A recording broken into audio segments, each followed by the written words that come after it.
আল্লাহর হুকুম মানো, কাজে দিবে, নাইলে চুলের স্টাইলও কাজে দিবে না, 14 তারিখও কাজে দিবে না, কোন তাফালিমি কাজে দিবে না। আজকেও সূর্য ডুবতে ডুবতে বলছে, এখানে বলতে বলতে ডুবছে, লান আউদ ফি হায়াতিকা আবাদা। হতে পারে কালকে কামার খন্দের কেউ আমাকে উঠতে দেখবে না।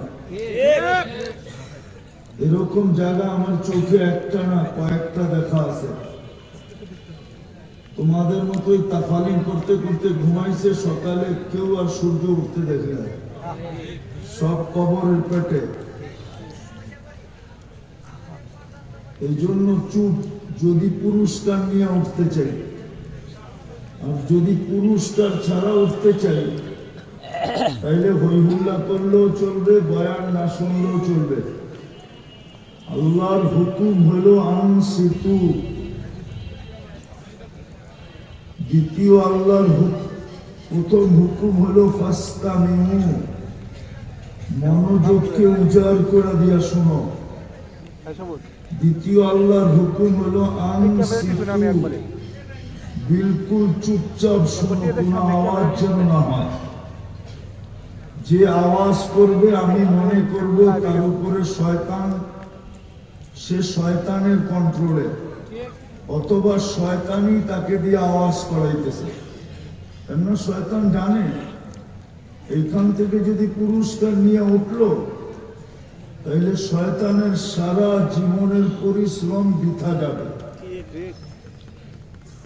কেননা ছোট পুরস্কার না, পুরস্কারই ওলামা পরিষদ দিবে না, পুরস্কার তো দিবে আল্লাহ। প্রথম পুরস্কার দিবে ইরজিউ মাগফুরান লাক, যাও তোমাদের গুনাহ মাফ। আর কি চান? দ্বিতীয় বলবে বুদ্দিলা সাইয়্যাতিকুম হাসানাত, তোমাদের গুনার জায়গাগুলা নেকি দ্বারা পরিপূর্ণ। আজকে তো এই মাহফিল আল্লাহর কাছে গ্রহণযোগ্য, কবুল।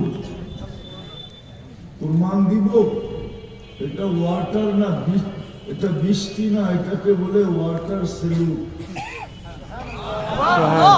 বাংলাদেশে যখন কোনো নতুন বিমান আসে তো ওইটাকে এয়ারপোর্টে ওয়াটার সেলুট দেয়, ওয়াটার সেলুট। ওলামাদের ঐক্যের মাহফিল আজকে আল্লাহর কাছে কবুল বিদায়, আকাশ থেকে ওয়াটার সেলুট দিছে। এখন কি আছে নাকি বৃষ্টি? এখন কি আছে নাকি বৃষ্টি? সেলুট দেওয়া শেষ, বৃষ্টি বন্ধ। এই জন্য কবুল এটা। আজকে শয়তান বড় চিন্তিত। যেমন পাওয়া যায় মুজদালিফায় আল্লাহ রসুল কাঁদতেছিলেন, হঠাৎ কান্নার ভিতরে হাসি দিয়ে উঠছেন। সাহাবা জিজ্ঞাসা করছে, ইয়া রাসূলুল্লাহ, কান্নার ভিতরে হাসি, মহত্ব তো বুঝলাম না। তো আমার দোয়া কবুল হয়েছে বিদায়। শয়তান জানতে পারা মাথায় যে মাটি দিতেছিল, মুজদালিফার মাটি উঠায় মাথায় দিতেছিল, এই দৃশ্য দেখা আমি হাসি ধরে রাখতে পারি না। আজকেও যদি আল্লাহর হুকুম মাইনা শুনলাম তো ওয়াটার সেলুট এটাই বলে যে শয়তান আজকেও মাথায় মাটি দিবে। কিন্তু যদি তার ভিতরেও কেউ কথা বলল, আমি মনে করব ওর রিমোট কন্ট্রোল পুরো শয়তানের হাতে। রিমোট কন্ট্রোল বুঝেন? টেলিভিশন চালাইতে হলে রিমোট কন্ট্রোল আছে না, যেটা দিয়ে চ্যানেল চেঞ্জ করে আওয়াজ বাড়ায় কমায়। যদি কেউ আওয়াজ করলো আমি মনে করবো ওর রিমোট কন্ট্রোল শয়তানের হাতে। এখন কি চান আপনি রিমোট কন্ট্রোল শয়তানের হাতে যাক? তাহলে কিন্তু চুপচাপ, বিলকুল নিচুপ এবং ধ্যান দিয়ে শুনতে হবে, মনোযোগকে উজাড় করে দিয়া। প্রথম পুরস্কার বলতেছিলাম গুনাহ মাফ, দ্বিতীয় পুরস্কার হলো গুনার জায়গাগুলা নেকি দ্বারা পরিপূর্ণ হবে।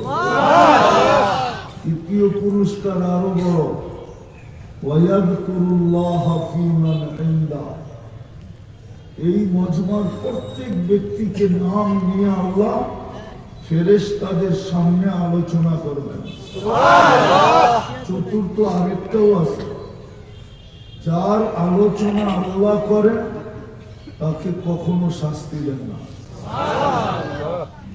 বিদায় বড় মনোযোগ দিয়ে শুনতে হবে।